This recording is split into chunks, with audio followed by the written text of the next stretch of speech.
Alright, so I'm doing number 6 on the practice test, and if you look at it, they give you all this.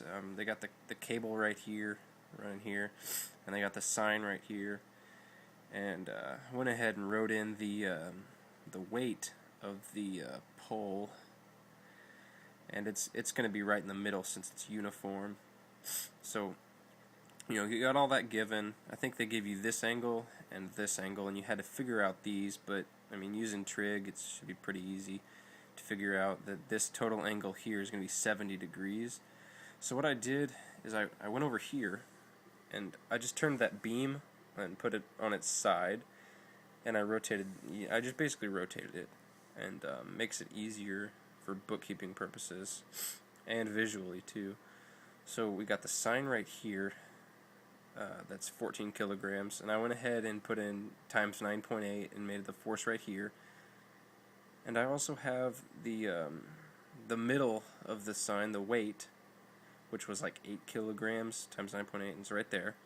And then here's the cable that's located 2/3 up the pole, which is about 1.733. And so this is how I did it.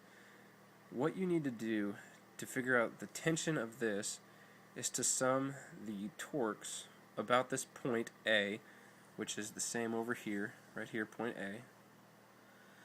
And so what you need to do that is you need the perpendicular force. So there's two components of this force right here. There's a component going in the X direction, and then there's a component going in the Y direction. You need the component in the Y direction. So to do that, all you gotta do is multiply this force by the sine of this angle. So pretty much these angles are very important. I usually make a right triangle. See, you can see the right triangle right here. So that's 90 degrees right there. That's 55, and that's what, 35. So if you take the sine, which is the opposite, that gives you the y coordinate that you need. So 137.2 times the sine will give you this perpendicular distance, or this perpendicular force, which is what you need for a torque, because it's the perpendicular force times the distance away from the point. So once you get the perpendicular forces, you're good. And that's how you know what to multiply it by. So like the sine of this right here would give you the y, the perpendicular force that you need to sum the moments or torques. So that makes it pretty easy, because you come over here and you sum the moments about that point A, and it has to equal 0.